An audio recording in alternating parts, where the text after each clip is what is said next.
పితా పుత్ర పవిత్రాత్మ నామమున ఆమెన్. యేసుక్రీస్తునందు ప్రియమైన సహోదరి సహోదరులారా, ఈనాటి సువిశేషంలో క్రీస్తు ప్రభు నీటిపై నడచి వచ్చుటను గురించి ధ్యానిస్తున్నాం. మత్తయి శుభవార్త 14వ అధ్యాయము 22వ వచనము నుండి 33వ వచనం వరకు అక్కడ జరిగిన సందర్భం ఏంటంటే ప్రియులారా, ప్రభువు 5,000 మందికి ఆహారాన్ని పెట్టిన తర్వాత వారందరూ సంతృప్తిగా భుజించిన తర్వాత వాళ్ళందరూ ప్రభువును పొగుడుతున్నారు, ఆరాధిస్తున్నారు, స్తుతిస్తున్నారు. కానీ ప్రభు వారి పొగడ్తలకు పడిపోకుండా వారిని వాళ్ళ ఇంటికి పంపించేసి ఈయన మాత్రం ఏకాంతముగా ప్రార్థన చేసుకొనుటకై ఒక కొండ మీదకి వెళుతున్నారు. వాక్యంలో చదువుతా మీ కొరకు. మత్తయి శుభవార్త 14వ అధ్యాయము 23వ వచనము. ఆ జనసమూహములను పంపివేసిన పిమ్మట యేసు ప్రార్థించుకొనుటకై ఏకాంతముగా కొండ మీదకు వెళ్ళెను. మీ దగ్గర పెన్ను ఉంటే ఆ మాట అండర్లైన్ చేసుకోండి ప్రియులారా. ఏమని? ఆ ప్రార్థించుకొనుటకై ఏకాంతముగా కొండ మీదకు వెళ్ళెను. ప్రార్థన అనేది ఎంత ముఖ్యమో ప్రభువుకు తెలుసు. మరో మాటలో చెప్పాలంటే ఆయన ఒకేసారి నీటి మీద నడవలేదు ప్రియులారా.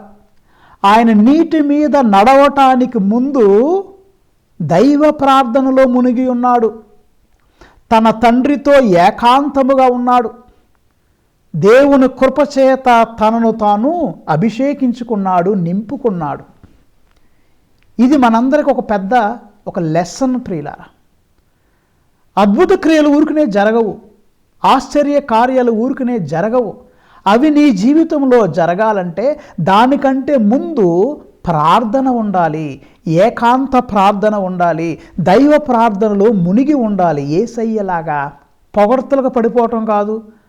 ఫలానోళ్ళు మిమ్మల్ని గొప్ప గొప్ప గొప్ప అంటే ఆ మాటలకి మనందరం మొలక చెట్లు ఎక్కకూడదు. నువ్వు ఎంత గొప్పవాడివైనా ఆ ఘనత, ఆ మహిమ దేవునికే చెందాలి. యేసయ్య దైవ ప్రార్థనలో మునిగి ఉన్నాడు. ఆ తర్వాత నీటి మీద నడవటం అనేది జరిగింది ప్రియులారా. అయితే ఈ సన్నివేశాన్ని మనం ధ్యానించినట్లయితే మనకు 6 ముఖ్యమైన విషయాలు ప్రియులారా మనకు బోధపడతాయి. మొట్టమొదటి విషయం నా ధ్యానంలో నేను నేర్చుకుంది ఏంటంటే, నీ సమస్యలలో యేసయ్య నిన్ను సందర్శిస్తాడు. Praise the lord. నువ్వు బాధల్లో ఉన్నప్పుడు, కష్టాల్లో ఉన్నప్పుడు, ఏ దిక్కు నీకు లేనప్పుడు యేసయ్య నీ చెంతకు వస్తాడు. ఆమేన్.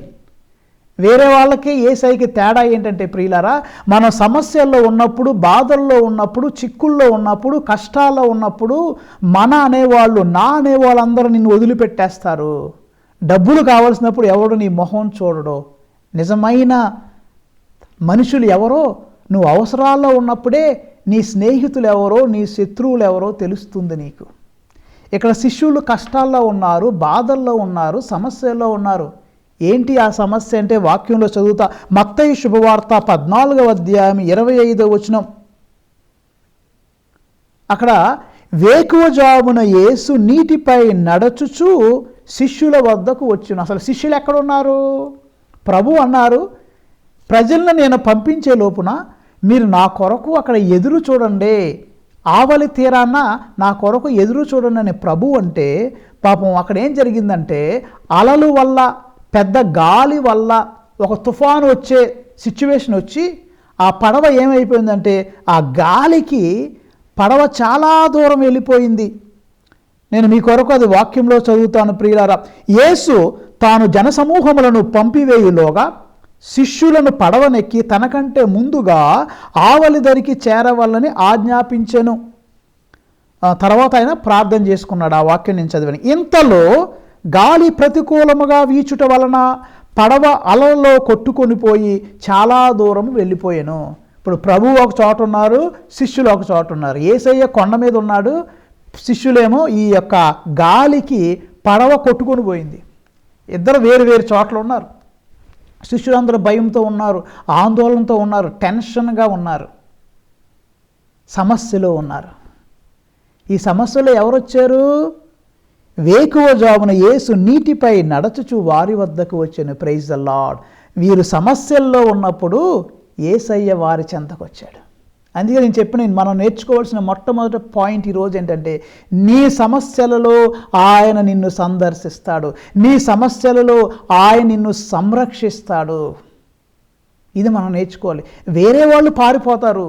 నీ దగ్గర ఏమన్నా సమస్య ఉందే, ప్రాబ్లం ఉందే, కష్టం ఉందంటే వాళ్ళు నిన్ను వదిలిపెట్టి వెళ్ళిపోతారు. కొన్నిసార్లు కుటుంబ సభ్యులు కూడా డబ్బుల యొక్క వ్యవహారం వచ్చినప్పుడు నిన్ను వదిలేసి వెళ్ళిపోతారు. నీ బాధలు నువ్వు పడే నిన్ను వదిలేసి వాళ్ళు వెళ్ళిపోతారు. కారణాలు ఏమైనా కావచ్చు. నీ దగ్గర ఉండేది ఎవరంటే యేసయ్య. నిన్ను సందర్శించేది ఎవరంటే యేసయ్య. నిన్ను రక్షించేది ఎవరంటే యేసయ్య. ఆయన నీ చెంతకు వస్తాడు. ప్రియులరా, ఇది మీరు గుర్తుపెట్టుకోవాలి. నువ్వు ఒంటరి వాడు ఎప్పుడూ కాదు. నీ చెంతకు యేసయ్య వస్తాడు, నిన్ను ఆదరిస్తాడు, నిన్ను రక్షిస్తాడు. రెండో విషయం, ఈ యొక్క సువిశేషను మనం నేర్చుకోవాల్సింది ఏంటంటే, ప్రభు ఒక మంచి మాట అంటున్నారు, భయపడవలదు. Do not be afraid. భయపడవద్దు. పరిశుద్ధ గ్రంథంలో సుమారు 365 సార్లు కంటే ఎక్కువగా భయపడవద్దు అని రాశారు. ప్రియులారా, సంవత్సరానికి ఎన్ని రోజులండి? 365 రోజులు. అంటే దేవుడు ప్రతిరోజు నీతో, నా ప్రియమైన బిడ్డ భయపడవద్దు, డు నాట్ బి అఫ్రైడ్. నా ప్రియమైన బిడ్డ నువ్వు భయపడవద్దు అని యేసయ్య ప్రతిరోజు నీకు చెబుతూ ఉన్నాడు. వాక్యంలో చదువుతా మీ కొరకు. మత్తయి శుభవార్త 14వ అధ్యాయము 27వ వచనం. Matthew chapter 14 verse 27. వెంటనే యేసు వారితో, భయపడకుడు, ధైర్యము వహింపుడు, నేనే కదా అని పలికెను. భయపడవద్దన్నారు. ఎందుకు భయపడొద్దన్నారంటే, శిష్యులందరూ ఏమనుకున్నారు? యేసయ్యను చూసి భూతం అనుకున్నారు, దెయ్యం అనుకున్నారు. ఏంటి అమ్మో, తెల్లవారుజామున 4-6 గంటల మధ్యలో తెల్లవారుజామున యేసయ్య ఆ అలలపై నడుచుకుంటూ వస్తుంటే శిష్యులందరూ యేసయ్యను చూసి అమ్మో పెనుభూతము, అమ్మో దెయ్యము అన్నారు. అది చూసిన శిష్యులు భయభ్రాంతుల, ఇది భూతము అని కేకలు వేసిరి. కానీ యేసయ్య మాత్రం వెంటనే భయపడొద్దన్నారు. నీ జీవితంలో నువ్వు ఆందోళనలో ఉన్నప్పుడు, నువ్వు టెన్షన్లో ఉన్నప్పుడు, నీకు ఏ దిక్కు మొక్కు లేనప్పుడు, నీ జీవితంలో ఎవరైనా ఒక వ్యక్తి భయపడవద్దు అని అన్నారంటే అది కేవలం Yesayya. He will strengthen you, he will support you, he will energise you, he will give you hope. My child, do not be afraid. నా ప్రియమైన బిడ్డ నువ్వు భయపడవద్దని యేసయ్య నీకు చెప్తాడు. మూడోది ప్రియులారా, మనం ఈరోజు సువిశేషంలో చూసేది ఏంటంటే, పేతురు వేసిన పిచ్చి ప్రశ్న, అవిశ్వాసపు ప్రశ్న పేతురు గారు వేశారు. సరే, ప్రభు చెప్పారు కదా నేనేనయ్యా భయపడొద్దన్నప్పుడు ఏం చేయాలి? నమ్మాలి కదా. నమ్మారా శిష్యులు? నమ్మలా. పేతురు గారు నమ్మలా. ఏమన్నాడు? 28వ వచనం మీకోసం చూడండి, చదువుతాను. పేతురు అంతటా, ప్రభు నిజముగా నీవే అయినా నీటి మీద నడిచి నీ యొద్దకు వచ్చుటకు నాకు ఆజ్ఞ ఇమ్ము. నిజంగా నువ్వేనా ప్రభువా? ఒకవేళ నువ్వే నిజమైన క్రీస్తు అయితే, నా ప్రభు అయితే, మీరు నన్ను ఆజ్ఞాపించండి, నేను కూడా మీకులాగా నీటి మీద నడవాలి. ప్రశ్న అంటే చూడండి, ఆయన యేసయ్యను సందేహిస్తున్నాడు, ఇంకా పిచ్చి ప్రశ్నలు వేస్తున్నాడు. నిజంగా మీరేనా? మీరే అయితే నీటి మీద నడిచి రావటానికి నాకు కూడా ఆ పవర్ ఇవ్వండి అని పేతురు తన అవిశ్వాసాన్ని వ్యక్తపరిచాడు. దేవుణ్ణే ప్రశ్నిస్తున్నాడు. ప్రియులారా, మనం అనుకోవచ్చు ఏంటి పేతురు గారు ఎంత పిచ్చి పిచ్చిగా బిహేవ్ చేస్తున్నాడు ఏంటి అని మనం అనుకోవచ్చు. అక్కడ పేతురు గారే కాదు, నువ్వు నేను, మనము కూడా మన జీవితంలో అనేక సార్లు పిచ్చి ప్రశ్నలు వేస్తూ ఉంటాం. దేవుని మీద అవిశ్వాసాన్ని వ్యక్తపరుస్తూ ఉంటాం. మన విశ్వాసాన్ని బయలుపరచకుండా అవిశ్వాసాన్ని ప్రదర్శిస్తూ ఉంటాం. అన్యజనుల ఎదుట దేవునికే అవమానకరంగా మనం బిహేవ్ చేస్తూ ఉంటాం. నీ మాట, నీ ప్రవర్తన, నీ చేతలు అవిశ్వాసాన్ని వ్యక్తపరుస్తాయి. పేతురు గారు ఏ విధంగా పిచ్చి ప్రశ్న వేశాడో, నువ్వు కూడా నేను కూడా మన జీవితంలో మన మాటల ద్వారా, మన ప్రవర్తనల ద్వారా, క్రియల ద్వారా పిచ్చి ప్రశ్నలు వేస్తూ ఉంటాం. ప్రియులారా, ఇది మనం గమనించుకోవాల్సిన విషయం. నాలుగో విషయం ఏంటంటే ప్రియులారా, మనం ఎంత పిచ్చిగా ప్రవర్తించినా, ఎంత అవిశ్వాసంగా మనం ఉన్నా యేసయ్య మాత్రం మనల్ని వదిలిపెట్టడు. ఆయన వదిలిపెట్టడు. సరే, ఈ పాయింట్ కంటే వెళ్ళటానికి ముందు, సరే పేతురు గారు అడిగాడు కదా, నీటి మీద నడిచే భాగ్యం ఇమ్మన్నాడు. మరి ప్రభు ఎస్ అన్నారా, నో అన్నారా? ప్రభు ఏమన్నారు? రమ్మన్నారు. పేతురు నువ్వు నడువు అన్నారు. మరి పేతురు నడిచాడా అంటే చూద్దాం. అద్భుత కార్యం జరిగింది. 29వ వచనం చూడండి. మత్తయి శుభవార్త 14వ అధ్యాయం 29వ వచనం. ఆయన రమ్మనగానే పేతురు పడవ దిగి నీటిపై నడచి ఆయన వద్దకు వచ్చుచుండెను. Praise the Lord. ప్రభు రమ్మన్నప్పుడు పేతురు గారు వచ్చాడు, నీటి మీద నడిచాడు. అసాధ్యమైన క్రియ సాధ్యమైంది. నీటి మీద నడుచుకుంటూ వచ్చాడు. కానీ ఎంతసేపు నడిచాడు? కొన్ని నిమిషాలు నడిచాడు. తర్వాత వెంటనే మునిగిపోవటం ప్రారంభించాడు. కొంతసేపు నడిచాడు, కొంతసేపు మునిగిపోయాడు. ఎప్పుడు నడిచాడు, ఎప్పుడు మునిగిపోయాడు? తన దృష్టి, తన చూపు యేసయ్య మీద ఉంచినప్పుడు, తన దృష్టి యేసయ్య మీద లగ్నము చేసినప్పుడు అసాధ్య క్రియను ఆయన సాధించగలిగాడు. మానవులు చేయలేనటువంటి పనిని ఆయన చేశాడు. ఎప్పుడు చేశాడు? యేసయ్య మీద దృష్టి ఉంచినప్పుడు, ఏకాగ్రత ప్రభువు మీద ఉంచినప్పుడు. కానీ ప్రియులారా, కొంతసేపటికైనా మునిగిపోవటం ప్రారంభించాడు. ఎందుకు మునిగిపోయాడు? తన దృష్టి ప్రభువు మీద నుంచి మరలిపోయింది. ప్రభువు నుంచి మరలిపోయి ఎటు వెళ్ళింది? గాలి మీద, అలల మీద, ఇంకా ఈ యొక్క సముద్రంలో వచ్చే రకరకాల శబ్దాల మీద ఆయన మనసు వెళ్ళిపోయింది. ఎప్పుడైతే ఆయన మనసు అటు ఇటు వెళ్ళిపోయిందో మునిగిపోవటం ప్రారంభించాడు. ప్రియులారా, ఇది మనకు ఒక గొప్ప గుణపాఠం నేర్పాలి. ప్రియమైన దేవుని బిడ్డ, నీ జీవితంలో నువ్వు అసాధ్య క్రియలు చేయాలంటే నీ మనసు దేవుని మీద ఉంచాలి. నీ దృష్టి ప్రభు మీద ఉండాలి. నీ దృష్టి ప్రభు మీద ఉంటే నువ్వు చేయలేని క్రియలు కూడా చేస్తావు. ఒక వచనం మీ కొరకు చూపిస్తా. హెబ్రీలకు రాయబడిన లేఖ 12వ అధ్యాయము 2వ వచనం. Letter to the Hebrews chapter 12 verse 2. మన విశ్వాసమునకు కారకుడు, పరిపూర్ణతను వసగువాడైన ఆ యేసుపై మన దృష్టిని నిలుపుదుము. మీ దగ్గర పెన్ను ఉంటే అది అండర్లైన్ చేసుకోండి ప్రియులారా. మన విశ్వాసమునకు కారకుడు, పరిపూర్ణతను వసగువాడైన ఆ యేసుపై మన దృష్టిని నిలుపుదుము. ఆయన మన ఎదుట ఉంచబడిన ఆనందము కొరకై అవమానములను లక్ష్య పెట్టక సిలువను మోసి ఇప్పుడు దేవుని సింహాసనమునకు కుడి ప్రక్కన కూర్చొని ఉన్నాడు. అంటే యేసుప్రభును ఒక ఉదాహరణగా మనకు చూపిస్తున్నారు. మన దృష్టి కూడా యేసయ్య మీద పెడితే మన దృష్టిని ఆయన మీద ఉంచాలి అని గ్రంథకర్త మనందరినీ హెచ్చరిస్తున్నాడు. ఈ వాక్యాన్ని వింటున్న ప్రియమైన దేవుని బిడ్డ, నువ్వు కూడా నీ దృష్టిని యేసయ్య మీద ఉంచుతున్నావా? యేసయ్య చూసారా, ఆయన దైవ ప్రార్థనలో మునిగి ఉన్నాడు. ఏకాంతంగా ప్రార్థన చేశాడు. ఆ తర్వాత నీటి మీద నడిచాడు. మనము కూడా ప్రియులారా, నీటి మీద నడవాలంటే, ఆశ్చర్యక్రియలు చేయాలంటే ముందుగా ప్రార్థన చేయాలి ప్రియులారా. ఒక సెల్ ఫోన్కి ఛార్జింగ్ ఎంత అవసరమో, మొక్కలకి నీళ్లు ఎంత అవసరమో, వాహనాలకి ఇంధనం, పెట్రోలు, డీజిల్ ఎంత అవసరమో, విశ్వాసకి ప్రార్థన అనేది అంత అవసరం ప్రియులారా. ఈ యొక్క సెల్ ఫోన్కి ఛార్జింగ్ లేకపోతే డెడ్ అయిపోతాయి. మొక్కలకి నీళ్లు లేకపోతే ఎండిపోతాయి. అదే స్కూటీ, బైక్, కారు, ట్రాక్టర్లకి ఇదిగో పెట్రోలు, డీజిల్ లేకపోతే అవి నడవవు, ప్రయాణం చేయవు. విశ్వాసు కూడా ప్రార్థనా జీవితం లేకపోతే మన విశ్వాస జీవితంలో ఎండిపోతాం ప్రియులారా.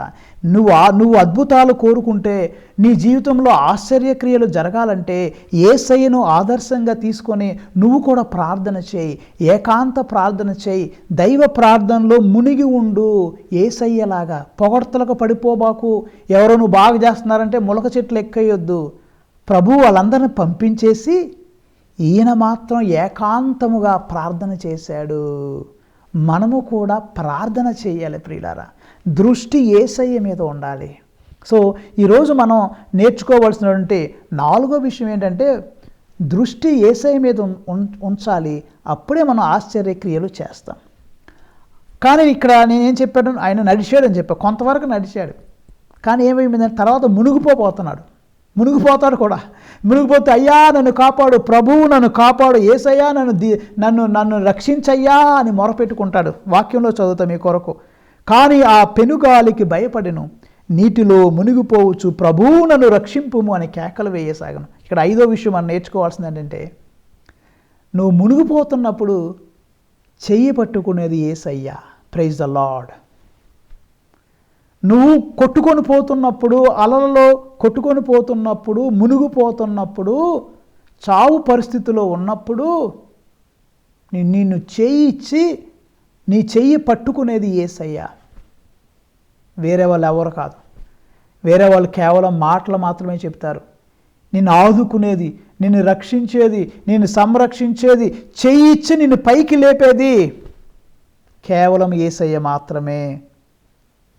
31వ వచనం, వెంటనే ప్రభువు చేయి చాచి పట్టుకొని అల్పవిశ్వాసి నీవేళ సందేహించితివి అనేను.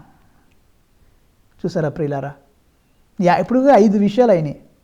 ఒకసారి మీకు రివైండ్ చేస్తా ప్రయత్నం. మొట్టమొదటిది, నువ్వు సమస్యలో ఉన్నప్పుడు ఆయన నిన్ను సంరక్షిస్తాడు. నెంబర్ 1, నీకు భయపడవలదు అని గొప్ప ధైర్యాన్ని ఇస్తాడు, నిన్ను ఎంకరేజ్ చేస్తాడు, నేను దృఢపరుస్తాడు, బలపరుస్తాడు.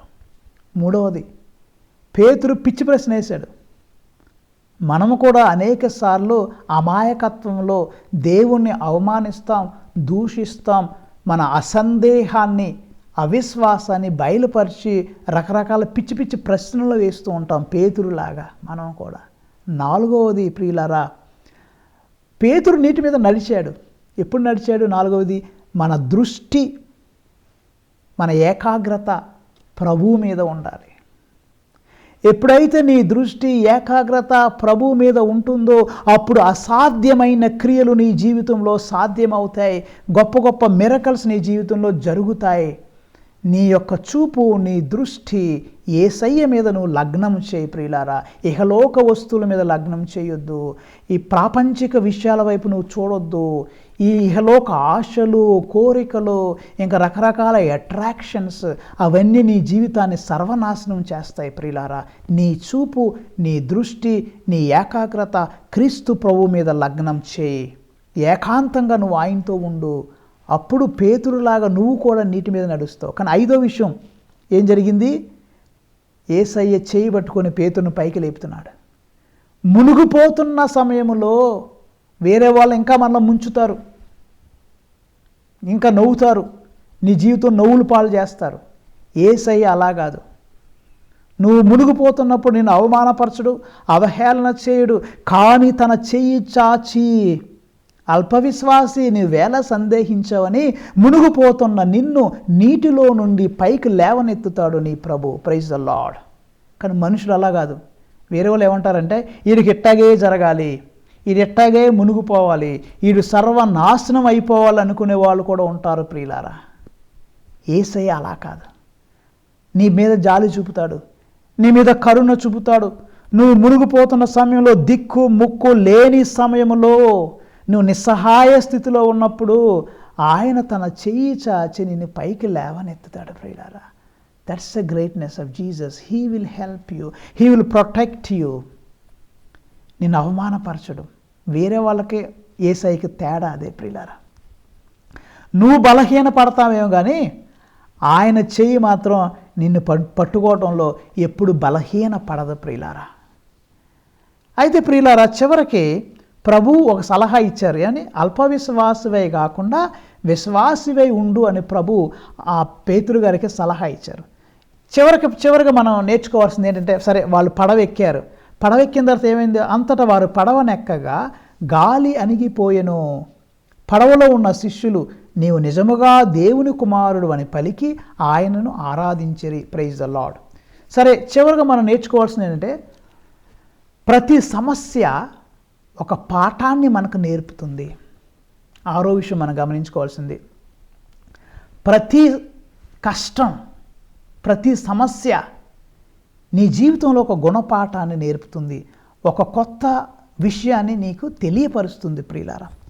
కొన్నిసార్లు కష్టాలు, బాధలు, శ్రమలు మన జీవితంలో దేవుని యొక్క గొప్పతనాన్ని మనకి సాక్షాత్కరిస్తాయి.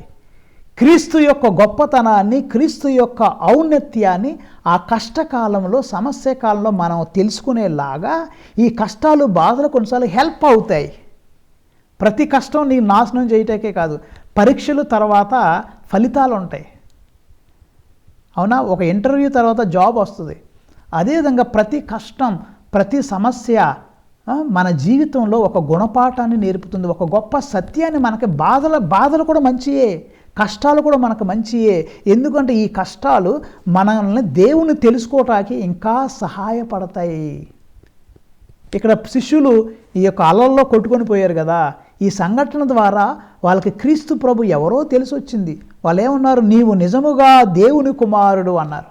అప్పుడు దాకా ఏదో ఉన్నారు, నిజంగా దేవుని కుమారుడు అని కొన్నిసార్లు మర్చిపోతున్నారు. వాళ్ళ ప్రవర్తన యేసైతే ఎలా ఉందో మనకైతే తెలియదు. కానీ ఇక్కడ ఏమంటున్నారు శిష్యులు? పడవలో ఉన్న శిష్యులు ఈ యొక్క అద్భుతం జరిగిన తర్వాత నీవు నిజముగా దేవుని కుమారుడు అని అన్నారు. అంటే మన జీవితంలో కూడా కొన్నిసార్లు ఈ కష్టాలు, బాధలు, శ్రమలు అనేవి యేసయ్య ఎవరో మనకి తెలియపరుస్తాయి, దేవుణ్ణి ఎరుకపరుస్తాయి, ఇంకా దేవుని చెంతకు దగ్గరికి వెళ్ళటానికి మనకు దోహదపడతాయి ప్రియులారా. కాబట్టి ప్రతి సమస్యని చెడు అనుకోవద్దు, ప్రతి సమస్యను నెగిటివ్గా చూడొద్దు.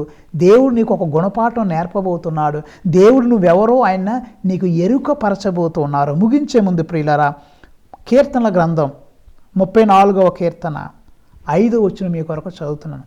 Book of Psalms chapter 34 verse 5. ఆయన వైపు చూడుడు, మీ ముఖములు ప్రకాశింపనిండు, అప్పుడు మీ ముఖములకు సిగ్గు ఎన్నటికీ కలుగదు. చూసారా ప్రియులారా? ఆయన వైపు చూడుడు, మీ ముఖములను ప్రకాశింపనిండు, అప్పుడు మీ ముఖములకు సిగ్గు ఎన్నటికీ కలగదు. ఈ యొక్క ముఖముతో నువ్వు యేసయ్యను చూస్తే, ఆయన వైపు నువ్వు నీ మనసు లగ్నము చేస్తే నీ జీవితంలో ఎప్పుడు సిగ్గు కలుగదు. నీ లైఫ్ ప్రకాశవంతంగా ఉంటుంది, ఆయన నిన్ను ఆశీర్వదిస్తాడు. కాబట్టి ప్రియులారా, ఈరోజు బాగా నేర్చుకోవాల్సిన విషయం ఏంటంటే, సమస్య వైపు చూడొద్దు, యేసు వైపు చూడు. అలల వైపు చూడొద్దు, యేసు వైపు, ఆయన వైపు చూడు. నీ మొహానికి ఎప్పుడు సిగ్గు కలగదు. ఆయన చూసారా, నీటి మీద నడవటానికి ముందు ప్రార్థనలో గడిపాడు. మనము కూడా ప్రార్థించాలి. ప్రార్థనలో అద్భుతాలు జరుగుతాయి, ప్రార్థనలో విశ్వాసం బలపడుద్ది, ప్రార్థనలో ప్రియులారా దైవ దర్శనాలు జరుగుతాయి. దేవుడు మిమ్మల్ని, మీ కుటుంబాలను దీవించి కాచి కాపాడునుగాక. ఆమెన్.